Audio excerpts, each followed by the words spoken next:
Alright guys, I've got game 2 working, so we're going to jump in. This is the continuation of episode 3. This is the continuation of episode 3 of Spaceman Rambles. We're doing the Western Qualifiers GCS Winter 2017 Winter Bracket Quarterfinals, Hawk vs. RazzorMan. We watched the first game, and now this is game 2. So, without further ado, here we go. Game 2 on Turtle Rock. We have Hawk, the human player, in the northwest corner. I don't know, I get confused how to refer to these. In this corner, and in the south corner, we have RazzorMan, the orc player. And last game, we saw a Farseer, a quick Farseer build from RazzorMan, where he went for some quick items and tried to do a harassment style game with grunts, but he went aggressive with items to harass, and then ended up losing his hero, unfortunately, pretty early. And I think that was one of the main reasons he lost it. So I'm interested to see how he bounces back from that and what kind of game plan he goes into this game with. Meanwhile, up here we saw a standard human kind of build from Hawk. He opened with Archmage and Footman and then moved into, he defended the Farseer harass very effectively, was able to power creep to level 3, and then he secured an expansion and won the game from there. So game 2, it looks like we're having a very similar opening from Hawk. The two farms, I imagine this will be an Archmage, and we have the barracks normal timing coming out. A Peon Scout coming from, or maybe not, RazzorMan is doing another aggressive Voodoo Lounge, so his hero is going to pass by. He's getting a Farseer again, so he's sticking with his game plan. He's trying it again. I'm sure he knows where he went wrong last time, so I like this. Persistence. Persistence and belief in your strategy. So he's going for it again. The delayed barracks, but it will probably work out because by the time a militia scout comes in or the first footman comes in, I think the barracks will have completed. So it's not like Hawk will necessarily know that the timing is different, except for the fact that there aren't as many grunts on the field. That's kind of what happened last game anyway. So over here, exact same build from Hawk. He's getting his Arcane Tower at the exact same time, which is great because against a Farseer, Arcane Towers are amazing. Really, really, I think, critical, even more so than against a Blade Master, where at least you can get away with just walling your base. Against a Farseer, you can't do that. So, alright, the first Footman Scout has noticed that they are not close spawns, so now he's going to come down here, and yeah, the barracks is going to be done for sure. Farseer is going to pick up all 3 items and keep going.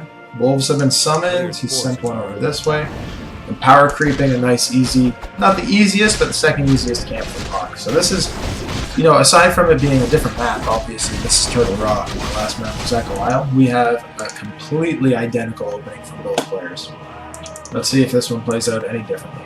The Farseer has arrived nice and early. The Arcane Tower is not even close to being up yet.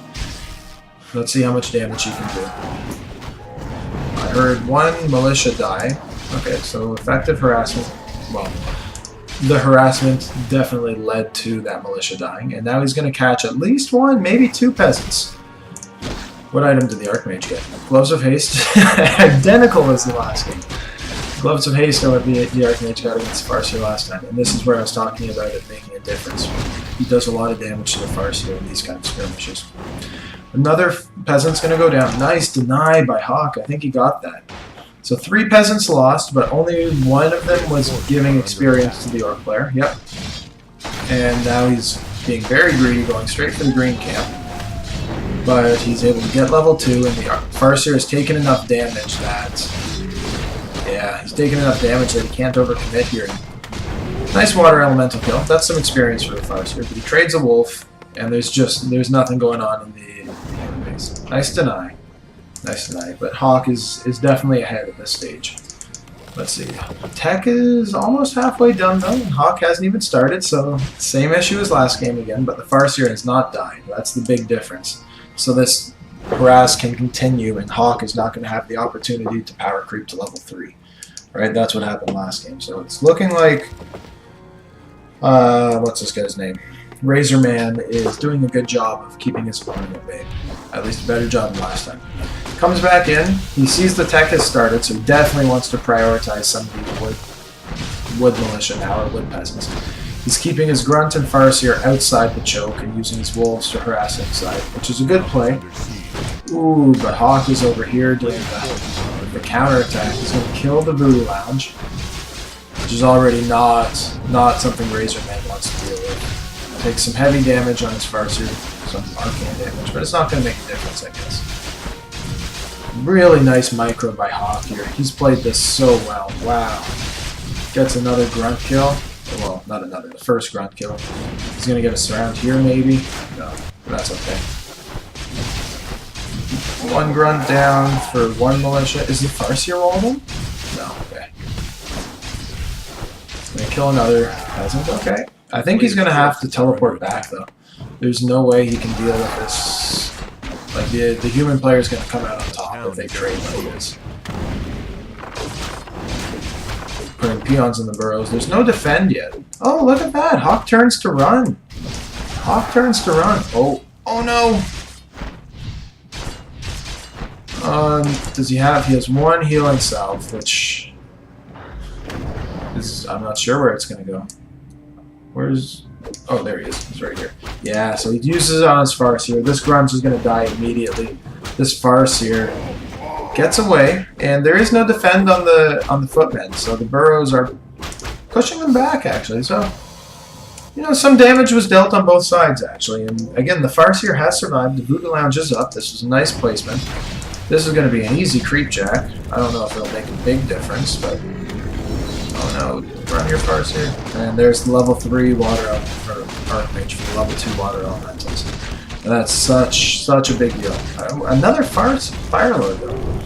Look at that, we're getting like the exact same strategy out of the Orc player. I like it. I don't know if it's going to be enough though. Here he is healing up again. Beastmaster is on the board, on the map. Fire spawn is, or lava spawn is splitting, so that's a big deal. Still no defend on this footman. Defend would be so massive here. Against burrows and against lava spawns, I guess you don't need it right away, but defend will be a big investment, I think. Especially when he starts pushing the base, which is, it looks like that's what Hawk's going to be trying to do very shortly. Nice micro, saving these two footmen. Wow, these two footmen are going to get out alive. This one died. Okay, so we have a level 2 Farseer. Firelord is closing in on level 2 as well. Let's see how the damage trades go here. Yeah, it looks like the Orc player, RazzorMan, is going to keep Hawk at bay for now. Farseer is taking a lot of damage again. I don't know if that... Yeah, that speed scroll is not enough to catch the other heroes, but he's alive. He has succeeded in getting his tier 2 structures up. And again, look at that. 2 bestiaries, no Spirit Lodge. That's really surprising against water elementals and quill beasts. You'd think you want those... Well, you'd want some means of dealing with them. You know, you could go... I think the common answer everyone knows is Spirit Walkers, but you can even do something like Shaman from the Spirit Lodge to try and purge those summons. That's what I like to do. But either way, I like what he's doing. He's moving out. Look at this micro from Hawk. Everything is still alive. He's going to be able to heal everything up. He'll buy enough time with the summons here to let his units heal. He's got just one Arcane Sanctum up, so he's a little behind there. I think he would have wanted to have 2 up by now. There, the second one's just started. Firelord has hit level 2, so those lava spawns are going to... Well, I guess they're still kind of useless, and I don't think he's going to be using Soul Burn or Incinerate anytime soon. He needs that mana for more lava spawns. But this is going to be a really tough fight for him. He does kill a Water Elemental, so that's some good experience. There are so many footmen here, and Raiders do not do well against footmen. The Wolves are going to take a lot of damage. They're only level 1. And yeah, Hawk is just marching forward. There's not a whole lot RazzorMan can do at this point. He is engaging. He's going for the Archmage, who has a teleport. Will he have to teleport? Nope. Looks like he'll get away. The Orc army is in the back line now, so he is going to be able to maybe pick off... Yep, one priest is down. Let's see, is this grunt going to survive? Oh, a Beastmaster kill. Nice. So Beastmaster goes down. All of these units are looking so weak. There's so many melee units for the human player back here. RazzorMan is still going for the Archmage. It looks like he might be able to get him. He's putting some good damage on. Healing Potion is used. There's going to be a teleport out here, I'm sure, eventually, but there's going to be heavy losses on the Orc side as well. Farseer... Oh, so much damage from these footmen and water elementals. And over here, No, it's not even going to force a teleport. The army just... Oh, can you get the other sorceress? No. No, so this is... Alright, over here the Farseer is going to get a couple more kills. There's going to be some more experience for RazzorMan, but the Archmage shows up very quickly, and there's no way you can engage this now. The summons on the human side outweigh the summons on the Orc side, and the units on the human side outweigh the units on the Orc side. So this is definitely not going to go well for RazzorMan at this point. I think his best bet would be to go for some sort of hit and run play, where it just forces the human to stay near his base, but that's a really, really tough thing to do, for sure. Really, really solid play from Hawk, though, I should say, as well. He's been consistent both of these games. Everything he set out to do, he did very cleanly. He dealt with the Farseer harass very effectively. He kept his militia alive well. He's used his summons very effectively. Right here, he's feeding some experience, but still. He knows where the Orc army is, and he knows that he's safe creeping this camp. And with the sorceresses and priests on the battlefield now, it's going to be really tough for the Orc player to deal with this. He's just going Raiders, Harrow's upgrades. No upgrades. I think Hawk right now is just looking to secure an expansion point. He's probably not going to expand right away, but he wants this clear so that he's able to expand at any point. And then I'm sure, once this is done, I'm sure his game plan is to move in and attack. That said, it looks like he's going in for an engagement here. RazzorMan is going to get the level 7 kill, but this is now a fight straight up between the human player and the Orc player. Going for a surround on the Archmage, he's going to try and force a teleport. He's got unlimited ensnares, really, but there's an invulnerability potion on the Archmage. Nothing on the Beastmaster, but he's not going for him. The casters are completely free reign. The militia have closed in, so the Raiders are now stuck. Is there a teleport? There's no teleport for RazzorMan. The Fire Lord is taking heavy damage and has to run away. The Raiders are just taking more and more damage, going down one at a time. Nice chain lightning, but it's not going to be enough. And yeah, RazzorMan calls a good game, and I think he said good luck because this is probably his exit from the tournament. But this was a well-played game. It was very well played by Hawk. He looked really solid in this game. RazzorMan, I like what he did. It looked, well, it's obviously it's a strong strategy and people do it. I love seeing the Fire Lord second. Didn't work out for him this time, but it was a good series nonetheless. So thank you for watching. Again, if you missed the first game, check out episode 3.